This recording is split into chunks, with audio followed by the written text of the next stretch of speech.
Pankaja मुंडेंच्या Dussehra मेळाव्यामध्ये Valmik कराडचे banner झळकले होते। दरम्यान यानंतर पुन्हा एकदा वाल्मिक कराडचे 2 बॅनर सोशल मीडियावर व्हायरल होत आहेत। यातला एक बॅनर आहे वाल्मिक कराडला मदत करा म्हणून आवाहन करण्यात आलेले आहे, तर दुसऱ्या बॅनरवर स्कॅनर देखील पाठवण्यात आलाय। पाहूया नेमकं प्रकरण काय आहे।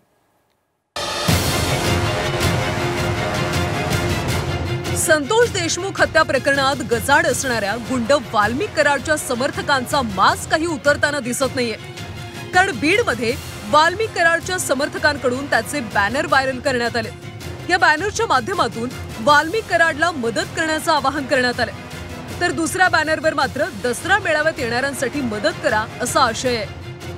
वाल्मिक कराड संघटना मित्रमंडळ मजबूत करण्यासाठी तसंच सोशल मीडियावर वाल्मिक अण्णांचं नाव आणि चेहरा सातत्याने टिकून राहण्यासाठी आपलं आर्थिक सहाय्य फार महत्त्वाचं आहे। फुलाची पाकळी दान करून मदत करा, तेव्हाच अण्णा आपल्यामध्ये एक दिवस येतील। थोडीशी मदत अण्णासाठी, आपल्या स्वाभिमानासाठी असा आशय व्हायरल झालेल्या पहिल्या बॅनरवर आहे।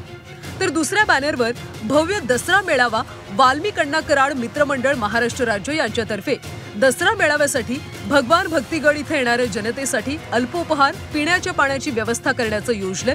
तरी आपण सर्वांनी फुलाची पाकळी देऊन सहकार्य करावा असा मजकूर आहे। वाल्मिक कराडला सतत चर्चेत ठेवण्यासाठी किंवा वाल्मिक कराडचं अस्तित्व अजूनही आहे हे दाखवून देण्यासाठी हा सर्व प्रकार सुरू असल्याची चर्चा आहे। या व्हायरल बॅनरवर संदीप तांदळे नावाच्या व्यक्तीचा उल्लेख आहे। या प्रकरणी आता अमळनेर पोलीस स्टेशनमध्ये गुन्हा दाखल करण्यात आलाय। न्यूजवर जो बॅनर जे व्हायरल केलंय ते कोणीतरी बनावट बनवून त्याच्यामध्ये एडिटिंग करून ते सर्वत्र पसरवण्याचं काम केलंय। त्याच्यामध्ये उद्देश फक्त हा आहे की माझी बदनामी करायची, मला कुठेतरी खोट्या गुन्ह्यामध्ये अडकवायचं, याच्या पलीकडे दुसरं काहीच कारण नाहीये।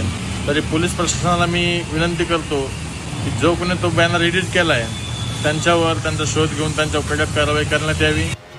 दरम्यान व्हायरल बॅनर आणि बॅनर बनवणाऱ्या संबंधित व्यक्तीवर कारवाई करण्याची मागणी संतोष देशमुख यांचे बंधू धनंजय देशमुख यांनी केली।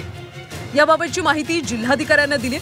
दरम्यान या प्रकरणी कारवाई न झाल्यास गुन्हेगारीच्या उदात्तीकरणाला आणखी बळ मिळणार आहे। जे की आरोपीचं समर्थन करत आलेले आहेत, आतापर्यंत एक शब्दही न बोलता आरोपीच्या विरुद्ध आरोपीचं समर्थन करताना जे आतापर्यंत दिसलेले आहेत ते लोकप्रतिनिधी देखील आतापर्यंत काही बोललेले नाहीत आणि सरळ सरळ समर्थनाचाच हा एक भाग आहे। तर या बाबतीमध्ये मी जिल्हाधिकारी आणि SP साहेब या दोघांनाही सगळ्या गोष्टी पाठवलेल्या आहेत।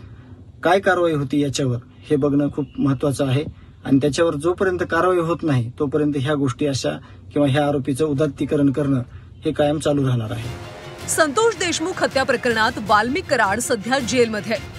दरम्यान त्याच्या समर्थकांकडून अजूनही वारंवार मारहाण, दादागिरी आणि मुजोरी पाहायला मिळते। पंकजा मुंडेंच्या दसरा मेळाव्यात देखील वाल्मिक कराडचे बॅनर झळकल्याचं पाहायला मिळालं होतं आणि आता सोशल मीडियावर व्हायरल झालेल्या बॅनरची देखील जोरदार चर्चा सुरू आहे। त्यामुळे या प्रकरणी पोलीस आता कोणती ऍक्शन घेणार हे पाहणं महत्त्वाचं आहे। ब्युरो रिपोर्ट, झी 24 तास।